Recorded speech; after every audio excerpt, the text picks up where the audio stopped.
Wir sind Tea Addicts. Das ist Stefan. Moin Moin, hallo. Ich bin Jürgen und unsere Mission ist es, dich und euch für guten Tee zu begeistern. Für echten Tee.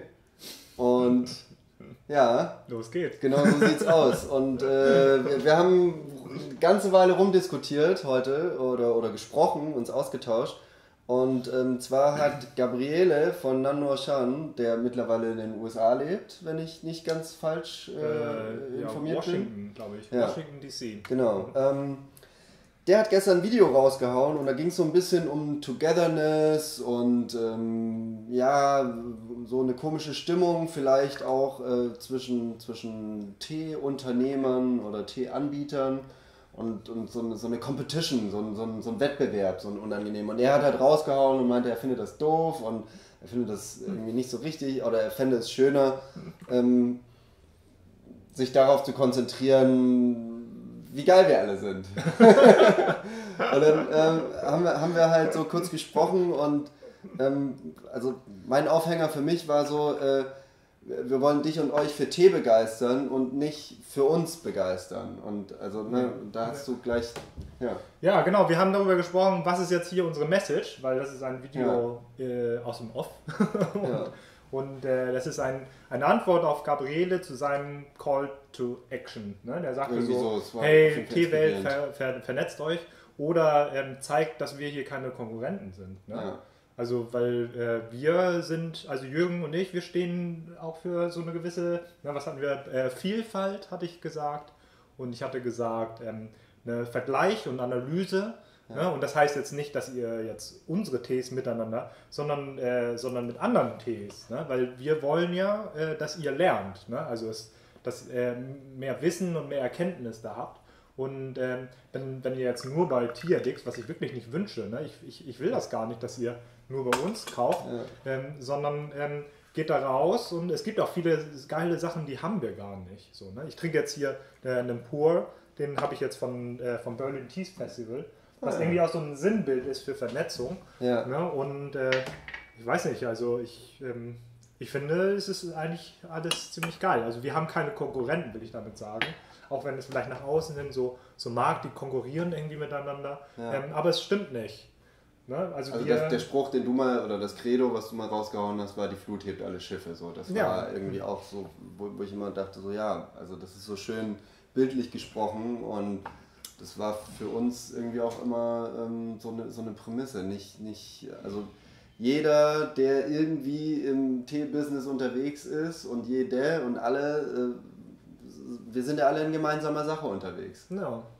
Und wenn es einen neuen Shop gibt, einen neuen YouTuber, einen neuen Instagrammer, der mit Tee und seinem persönlichen Teeweg irgendwie etwas Energetisches macht, dann begrüßen wir das zu höchsten. Ne?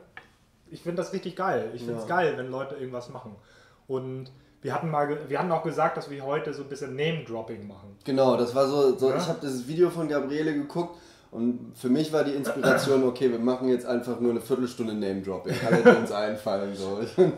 Alle, die uns gut finden. Ne? Alle, die wir gut finden. Die wir gut finden, ja. Genau. Oder die uns inspiriert haben.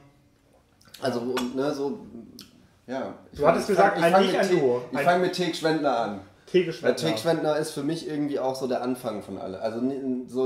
Also doch so in Firmen gedacht oder so Mitbewerbern, Mitstreitern im Tee-Business, würde ich sagen, war Teek Schwendner für mich so waren die ersten auf meinem Weg tatsächlich, mit denen ich geschäftlich bin. Ich nehme Teek Schwendner jetzt auf und ich sage, ich finde Teek Schwendner richtig geil. Ich bin auch dankbar für Teek Schwendner. Vielen, vielen Dank. Ich habe vor, ich weiß nicht mehr wie vielen Jahren, den ersten Oolong außerhalb meiner Familie, also sonst hole ich den Oolong immer von meinen Eltern, den ersten Oolong, den ich wirklich selber gekauft habe, habe ich im Teek Schwendner gekauft. Und ich danke für diese Erkenntnis von diesem einen Oolong. Das war großartig. Also ich finde es geil. Ich find's richtig Wollen wir jetzt auf alle einzelnen noch so eingehen? Oder? Nee, muss nicht sein. Also aber wir müssen auch nicht, wir müssen auch nicht Viertelstunde die ganze Zeit. Nee, doch. Und, ja, aber was fällt dir ein? Mir fällt noch ein, also eine wirklich sehr große Inspirationsquelle ist für mich MyLeaf gewesen. Dom von MyLeaf. Da hat ja Gabriele auch drüber gesprochen, finde ich, kann ich nur unterschreiben. Das ist da draußen, das ist für mich eine Messlatte. Ne? Also ich finde das ich finde das so geil, dass es diesen Typen gibt. Ja. Ne? Also wir kopieren da auch nichts, ne? Oder so weil der hat ja auch einen YouTube-Channel, aber der macht das ein bisschen anders als wir. Oder wir wollen das irgendwie anders machen. Ne? Und, aber das ist eine sehr, sehr große Quelle der Inspiration. Und nicht die einzelnen Videos oder die Personen als solches, sondern die Tatsache, dass er etwas unternimmt und etwas tut und etwas macht. Es sind natürlich auch ganz viele dabei, die wir vielleicht gar nicht persönlich kennen, aber wo wir eben über die sozialen Kanäle einen Eindruck davon haben oder uns eben inspirieren lassen. Und andere wiederum, ich sage jetzt, weil du Berlin Tea Festival gesagt hast, Morten, The Silence in Tea. Ja. Ist für mich jetzt auch so jemand, so krasser Dude. Ja. Ein Quell der Inspiration. Ja. Genau, und Morten arbeitet jetzt, ich glaube, er müsste jetzt bei Sundays sein. Ne? Weiß ich gar nicht, kann sein. Der ist wieder bei Sundays. Der war vorher bei... das ist der nächste, Sundays. Genau, und ich nehme jetzt einfach Sundays. Ne? Und Sundays ist tatsächlich auch ein Shop, wo ich den Geschäftsführer oder den Chef kenne. So. Wir waren mal zum Mittagessen. Und das war voll geil. Das ist ein saucooler Typ. Ja. Und wenn jetzt Leute sagen so, ja, Sundays, das müssen ja irgendwie Konkurrenten sein. Und ich sage jetzt ganz klar nein. Ne? Ich empfinde es nicht so. Ich bin sehr, sehr froh, dass es die gibt.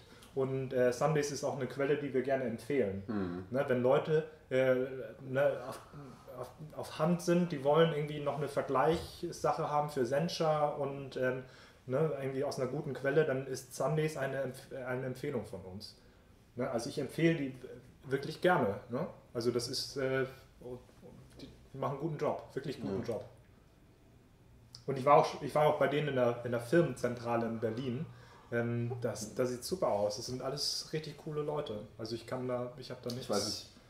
Ja. Ne. Also Berlin ist tatsächlich auch so ein Hotspot Also da sind natürlich ganz viele.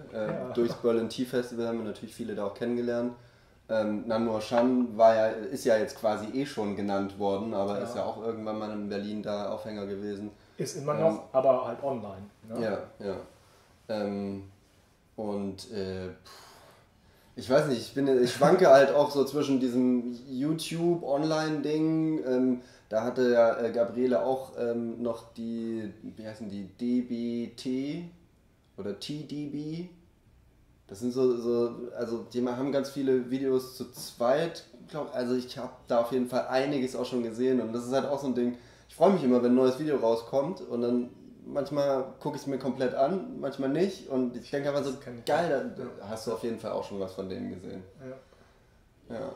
Also auch mit wechselnden Hintergründen und es sieht immer sehr Office-mäßig aus, also sah früher mal so Office-mäßig aus, mittlerweile hat sich auch der Hintergrund verändert. Und das sind halt auch so Dudes halt, so Tea-Nerds.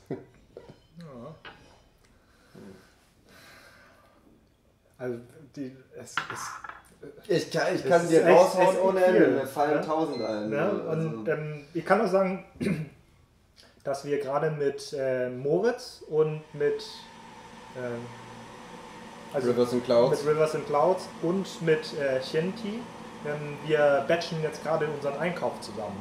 Genau. Ne, das ist jetzt vielleicht irgendwas, haben wir jetzt gerade nicht abgesprochen. Ne? Alles gut, ja, aber die also auf jeden Fall, das sind auch Menschen, mit denen wir sogar zusammenarbeiten. Die machen geilen Scheiß. Ja. So, ne? Und wir haben jetzt aus China zusammen etwas bestellt und wir haben besondere Zeiten und wir wollten schon immer eine Ware auf Schiene hierher bringen. Ne? Da geht es um Umweltschutz und so. Es gibt ja jetzt den Weg über die parallel der Transit so ungefähr, ne? Und es dauert weniger Zeit, es dauert 2 Wochen oder was und es ist viel, viel ökologischer und umweltfreundlicher. Ne? Also Containerschiff, 5-6 Wochen ist so ein Dampfer unterwegs oder Schiene in Waggon fährt sowieso, geht ab. Und wir haben jetzt mit anderen Firmen, also wir kooperieren, wir arbeiten da zusammen und die haben ihr Sortiment, wir haben ihr Sortiment, die haben geilen Scheiß und wir halt auch so. Und ich bin auch neugierig darauf, was die so haben und wie das wohl so schmeckt, ne? Weil es geht ja auch um meine persönliche Horizonterweiterung. Ne? Und ja, ey, auf jeden Fall. Das ist halt dieses Name-Dropping, das ist also für mich ist dieses Teeteil halt eben, oder Teeteil, also es ist halt eben nicht nur so eine geschäftliche Ebene, es ist eben aber auch nicht nur diese persönliche Ebene. Also es gibt so Menschen wie Morten, mit dem man eigentlich den ganzen Tag nur zusammen am Tisch sitzen möchte und der aber dann mal zwischendurch so ein Teefestival noch mit organisiert. Ja. Und dann gibt es Leute, mit denen macht man tatsächlich Geschäfte irgendwie oder versucht gemeinsam irgendwie in eine Richtung zu arbeiten. Dann gibt es, weiß ich nicht, Tan Kutai, Teehändler in Berlin. So. Einfach eine Inspiration, Mensch, wenn man den kennenlernt, richtig gut, Tee-Fan-Kostan. Ich hab Neues gesagt, der ist irgendwie schon so ein bisschen unser Sensei, ne? Was so gewisse Japan-Sachen angeht. Ja. Da bin ich immer sehr gespannt, was der so für eine Meinung hat. Ne? Wir trinken hier irgendwas und dann gibt es manchmal diesen Gedanken, so sich vorzustellen, was würde er dazu sagen? Was würde Tan Kutai jetzt zu diesem Tee sagen? So ungefähr. Ja. Weil das ist wirklich eine Adresse, ne? Also Tan Kutai in Berlin. Ne? Also würde ich in Berlin wohnen, würde ich da öfter rumhängen. So. Also man muss auch ganz ehrlich sagen, diese Liste, diese Liste kann niemals vollständig sein. Also ich bin in so vielen Läden gewesen, wo ich denke, wow, was für geile Leute. Und in Leipzig, in Berlin, in Prag, wir haben Tee aus Moskau mitgebracht bekommen. Also das ist so irre. Ja. Ich möchte noch Henning nennen. Henning. Das ist so ein bisschen hier in Hamburg schon so, das ist so das erste Tea-Tasting, was ich jemals hatte. Ne? Ich weiß nicht mehr, vor 8 Jahren oder so, war ich hier in der Speicherstadt und da war von Henning der Teespeicher, eine Teeverkostung und da saß ich da und dachte mir so, wow, cool, Tee das ist geiler, das ist ein Medium hier.